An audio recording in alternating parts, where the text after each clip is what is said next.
Persidangan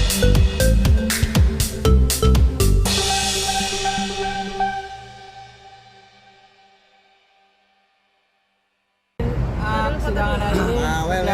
Aduh, foto dulu.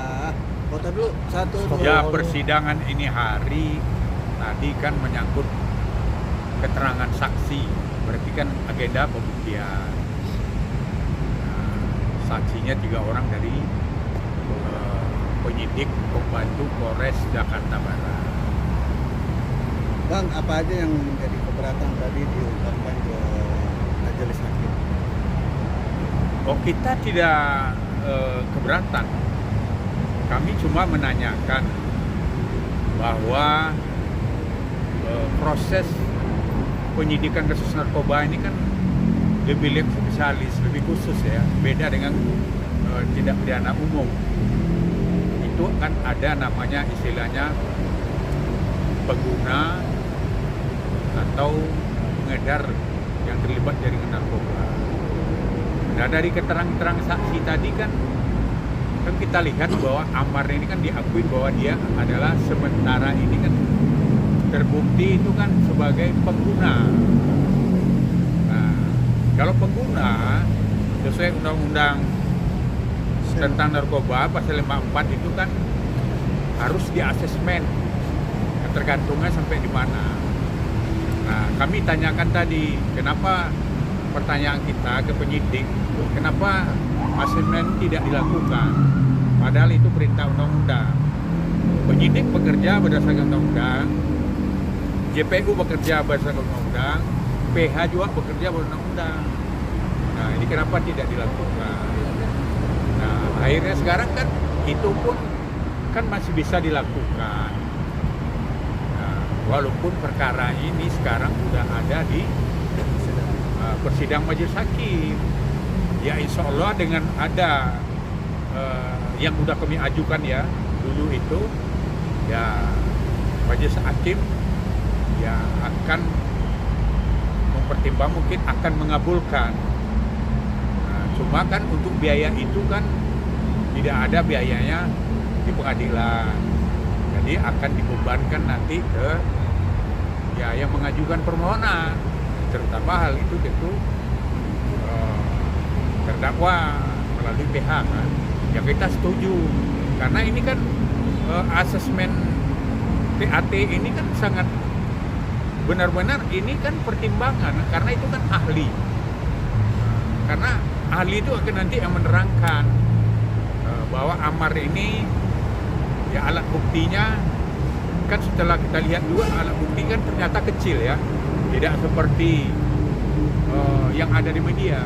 Terbukti kan hasil puslapor Mabes Polri, Bareskrim Mabes Polri itu kan untuk sabu itu kan cuma 2,5 gram, dan untuk ganja itu kan 0,5 gram. Nah, padahal kan itu kan berbeda ya. Nah, berarti kan kalau alat buktinya yang cuma segitu ya otomatis kan ya, dan terbukti juga di persidangan Amar ini adalah pemakai, pengguna, tentu dia yang harus ya di asesmen. Berarti kan ya bisa harus direhab kan sesuai pasal 54. Bang, tadi dengan JPU juga bilang bahwa karena track recordnya Amar yang beberapa kali jadi pengguna atau pemakai gitu Bang ya, jadi untuk kasus yang saat ini nggak bisa untuk di asesmen gitu Bang, nggak bisa untuk direhab gitu Bang. Itu pendapat Abang sebagai kuasa hukum gimana Bang? Ya kalau itu kan mungkin dia pertimbangan jaksa ya, mungkin beda lagi nanti pertimbangan hakim. Hakim tadi udah mengatakan bahwa itu akan dipertimbangkan karena itu pasal, ada pasalnya undang-undang pasal 54. Ya kalau kita beda pendapat dengan JPU, karena apa? Kalau orang udah tiga kali melakukan perbuatan penyalahguna, berarti ada yang sakit di dirinya. Jadi orang sakit kan harus diobati. Jadi bukan harus diberatkan. Kalau diberatkan kan dia orang sakit. Nah ini yang harus di asesmen. Asesmen TAT itu. Untuk sabu sendiri yang tadi harus dilaksanakan supaya tahu nanti ketergantungnya sampai di mana. kemudian bagaimana mengobatnya sampai sembuh. Ini kan wajib, ada juga kewajiban negara juga di sini. Itulah dibentuk namanya BNN. Kenapa BNN dibentuk? Karena dibiayai oleh APBN kan untuk itu, karena jaringan narkoba ini kan di Indonesia ini kan sudah sangat luar biasa.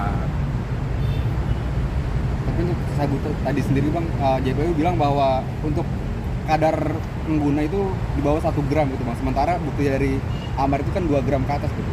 Seperti apa? Ya itu kan ya, pengguna itu sebenarnya kan bukan kadarnya kan. Pengguna itu kan ya, kita tengok di kesaksian tadi kan mengatakan bahwa belum ada terdapat Amar ini seorang pengedar atau penjual narkoba. Yang jelas di situ diakuin oleh saksi tadi bahwa dia itu adalah pengguna. Bang, netizen menanyakan sosok Novan. Hah? Novan, mungkin abang tahu? Ya kan ada, kita lihat di berkas itu kan ada DPO ya, Ya. namanya Novan. Nah, kita tanya kenapa dia masuk DPO, keterlibatannya apa? Berarti kan barang itu ada salah satu itu dari dia, pengakuannya dari terdakwa. Seperti tadi diutarakan kadang di ruang sidang untuk mencari terus sosok Novan ini karena barang itu kan dari dia. Ya kan di sidang kita pertanyakan tadi kan, kenapa Opan ini masih DPO? Karena dari pengakuannya Amar itu kan barang itu yang gajah itu adalah miliknya Opan. Nah, itu kan yang, dan sampai saat sekarang kan menurut pengakuan Polres kan belum Menurut ditangkap. pengakuan dari Amar sendiri, sosok Novan itu siapa Bang? Sebagai PH. Biar meringankan Amar. Ya kalau itu kan tadi kalau gue lihat kan saudaranya kan ini. Saudaranya. Saudara dari keluarga Bang? Ya saudara bagaimana ya saya nggak tahu juga. Tadi kan ditanyakan hakim siapa itu Opan ya, itu ya Opan ya, itu saudaranya ya. Itu aja, kita nggak kejar juga sih saudara bagaimana, karena apa? Karena kan kita cuma pertanyakan ada di berkas DPO siapa ini, apa keterlibatannya itu aja. Bang, yang menarik tadi disebutkan oleh JPU terkait adanya hutang piutang Amar dengan sosok Akri 50 juta itu. Mungkin Amar sendiri sudah membahas hal itu sebelumnya Bang, ke Abang sebagai PH. Ya Amar itu kan, Akri itu kan ada ngutang uang. Kalau di BAP ya kita tengok ya, kayak Amar itu 50 juta itu untuk katanya mau bisnis pertanian. Ya jadi utang. Karena tidak jalan atau gimana bisnisnya Bang? Ya mungkin tidak jalan. Akhirnya Amar meminta utangnya sendiri dengan cara Dibayar melalui melalui barang ini atau gimana? Ya kalau mungkin itu kan ternyata kan kalau dari pengakuan sidang itu kan pembayaran narkoba itu kan ya dipotong utang yang di sini pertanian itu dengan itu dibayar.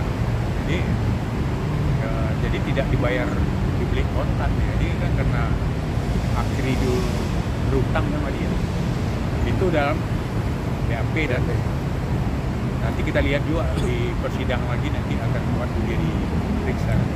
Bang, terkait sidang minggu depan nanti siapa saksi yang meringankan Amar yang ada dihadirkan dari pihak Abang sendiri?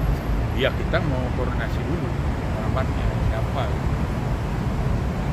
Apakah nanti adanya Adit akan Oh jadi- tidak, saya belum tahu.